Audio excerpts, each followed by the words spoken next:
Ali Samoudi, seorang jurnalis Palestina terkemuka yang pernah bekerja untuk sejumlah media internasional, dibawa ke rumah sakit setelah ditangkap oleh militer Israel. Informasinya kami rangkum dalam Jendela Dunia.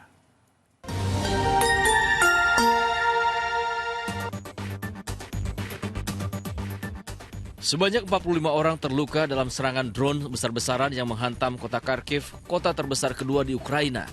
Serangan ini menyebabkan kerusakan parah pada bangunan permukiman, infrastruktur, dan sejumlah kendaraan.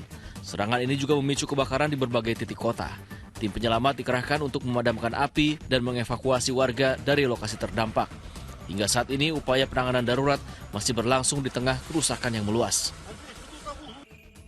Perang di Ukraina merenggut kisah cinta dua remaja, Alyona Javatska dan Danilo Khudia, yang bermimpi membangun masa depan bersama di tengah deru konflik. Mereka jatuh cinta di Kiev, saling menyemangati untuk meraih cita-cita dan berencana menikah saat genap 18 tahun. Namun harapan itu hancur ketika rudal Rusia menghantam rumah Khudia pekan lalu, menewaskannya bersama kedua orang tuanya. Javatska kini menjalani hari-hari penuh duka, kehilangan sosok yang ia sebut sebagai yang paling berharga dalam hidupnya. Sementara sisa-sisa kenangan mereka terus hidup dalam bayang-bayang perang yang tak memberi ruang bagi cinta untuk tumbuh.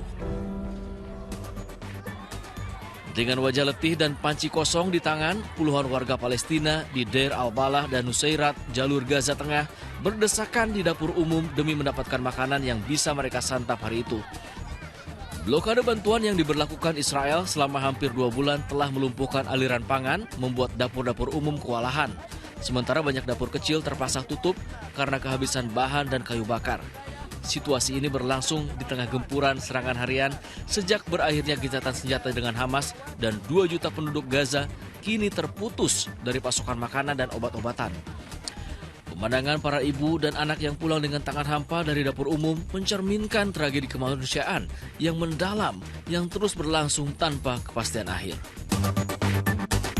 Ali Samoudi, seorang jurnalis Palestina terkemuka yang pernah bekerja untuk media internasional seperti CNN dan Al Jazeera, dilarikan ke rumah sakit setelah ditangkap oleh militer Israel pada Selasa dini hari di rumah keluarganya di Jenin, tepi barat. Putranya Mohamed Samoudi mengatakan bahwa ayahnya masih dalam kondisi ditahan meskipun sedang dirawat di rumah sakit.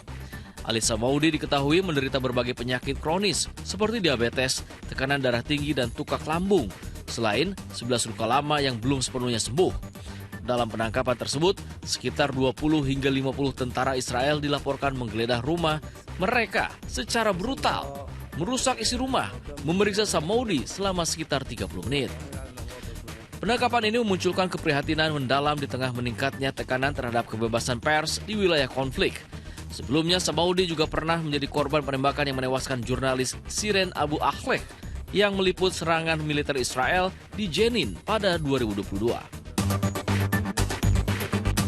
Kepala Palang Merah Palestina Dr. Yonis Al-Hatib pada Rabu menyerukan sanksi terhadap Israel, menuduh negara tersebut telah menjadikan jalur Gaza tak layak huni melalui serangan yang terus berlanjut dan blokade bantuan kemanusiaan. Dalam wawancara dengan media Lebanon, Al-Hatib juga mengungkapkan keprihatinan mendalam sepekan setelah militer Israel mengakui telah membunuh sejumlah tenaga medis Palestina yang hilang sejak Maret.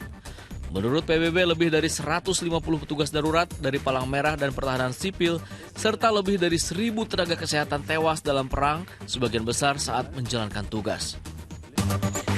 Kebun binatang di kota Cologne, Jerman Barat, memperkenalkan 2 bayi monyet Golden Lion Tamarin yang baru lahir, spesies langka yang masih tergolong terancam punah.